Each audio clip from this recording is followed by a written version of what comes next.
Hi friends, तो आज मैं बताने जा रहा हूँ लातेहार ज़िले में ग्रामीण विकास विभाग में 4 वैकेंसी आई है कॉन्ट्रैक्ट बेसिस पे। तो उसके बारे में आज मैं डिटेल बताने जा रहा हूँ। यहाँ पे देख सकते हैं लिखा हुआ है प्रधानमंत्री आवास योजना के तहत जो उसमें रिलेटेड जो काम होते हैं उसके लिए आपको कोई काम करना होगा। तो वहाँ पे एक वैकेंसी 4 वैकेंसी आई है। तो यहाँ पहले नंबर पर जो वैकेंसी दिख रहा है यहाँ पे उसका सैलरी 18,000 है, दूसरा का 10,000 रुपया है। और यहाँ पे देखते हैं प्रखंड समन्वयक मतलब कि 2 ब्लॉक कोऑर्डिनेटर है, उसका वैकेंसी यहाँ पे 2 दिया हुआ है। यहाँ पे जो सीट है 2 एसटी के लिए है और 2 ईडब्ल्यूएस सीट के लिए है। वहाँ आपको क्या है, योग्यता मांगता है।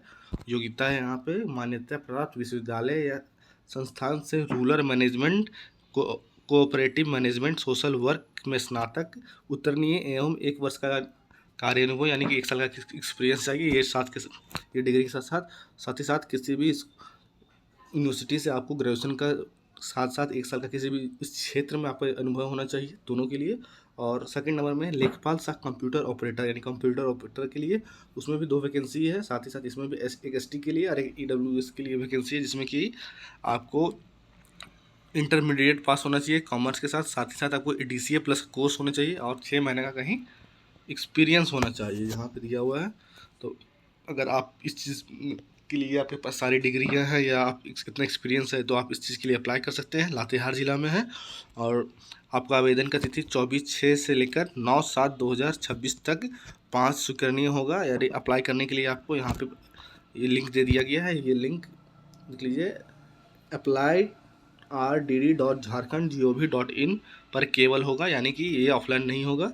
और जो भी इसके बारे में कुछ और डिटेल चाहते हैं तो आप यहाँ पे देखिए लातेहार का वेबसाइट दिया हुआ है, गवर्नमेंट का वेबसाइट, तो वहाँ पे आप जाके चेक कर सकते हैं। और कुछ यहाँ पे नीचे इसके बारे में डिटेल दिया होगा, देखते हैं। हाँ, तो यहाँ पे देख लीजिए, एक उसी को एक्सप्लेन किया है अच्छा तरीक़े से। एक एसटी के लिए यहाँ पे है, एक और नीचे यहाँ एक ईडब्ल्यूएस के लिए कुल 2 पोस्ट। उसी तरह यहाँ पे कंप्यूटर ऑपरेटर के लिए भी 2, एक यहाँ पे एसटी के लिए है अनुसूचित जनजाति के लिए और एक यहाँ पे आर्थिक रूप से यानी ईडब्ल्यूएस के लिए वहाँ पे है वो। उसके साथ यहाँ शैक्षणिक योग्यता को साइड से फिर से बता दिया गया है।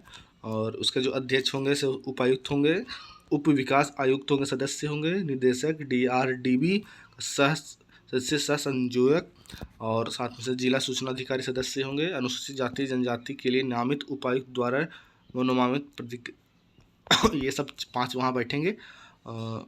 समिति का सदस्य ये सब होंगे। साथ ही साथ उसके साथ एक लास्ट में क्या था, सॉरी, हाँ, एज लिमिट दिया हुआ है। अनुसूचित जाति के लिए 40 साल है सामान्य अधिकतम आयु। दिव्यांग अगर 40 है नॉर्मल के लिए, अगर उसमें भी अगर कोई दिव्यांग है तो 50 के लिए। और साथ ही अगर ईडब्ल्यूएस है तो उसका जो एज लिमिट है मैक्सिमम 35 है। और अगर कोई हैंडीकैप है तो उसके लिए 45 है। और साथ ही साथ आपको राष्ट्रीय यानी कि इंडियन होना चाहिए। साथ ही साथ यहाँ आरक्षण के बारे में कुछ दिया हुआ है, आप इसको पॉज करके देख लीजिएगा। और भी बहुत सारी जो चीज़ें यहाँ पर अगर आपको कुछ है तो यहाँ पे पॉज करके आप पढ़ सकते हैं। और यहाँ पे उसका मूल्यांकन यानी मार्क्स बेसिस पे ही आपका सिलेक्शन होगा। तो यहाँ पे देख सकते हैं अन्य योग्यता के अनुसार यहाँ 50-20 विषय ज्ञान 10 और 20 कंप्यूटर नॉलेज पे, यानी कुल मिला के 100 मार्क्स का है। तो उसके अनुसार आपके जितने मार्क्स आए उस बेसिस पे आपको नंबर मिलेगा। तो 40% है तो 10 में से 4 नंबर मिलेगा। इस तरह करके सारा आपको मार्क्स मिलेगा। तो जो अगर आप एलिजिबल है तो भर सकते हैं। साथ ही साथ यहाँ पे पैसा भी दे दिया है अप्लाई करने के लिए। तो अप्लाई करने के लिए जो मेरे ख्याल से लगता है एसटी के लिए होंगे, ईडब्ल्यूएस का 400 रुपया है और अनुसूचित जनजाति के लिए 200 रुपया है। कोऑर्डिनेटर वाला जो पोस्ट है फर्स्ट नंबर पे, और जो नीचे कंप्यूटर ऑपरेटर है उसका ईडब्ल्यूएस का 150 रुपया है। और जो अनुसूचित जनजाति यानी कि शेड्यूल ट्राइब के लिए 100 रुपया फॉर्म है। और यदि आवेदन देना चाहते हैं तो अलग अलग शुल्क जमा करना होगा। अगर आप दोनों पोस्ट के लिए एलिजिबल है तो दोनों के लिए आपको अलग अलग पेमेंट करना होगा। यानी कि अगर आप प्रखंड के लिए कर रहे हैं तो 400 रुपये करना होगा ईडब्ल्यूएस में, और अगर कंप्यूटर ऑपरेटर के लिए भी करना है 150, यानी कि कुल मिला के 650 रुपया।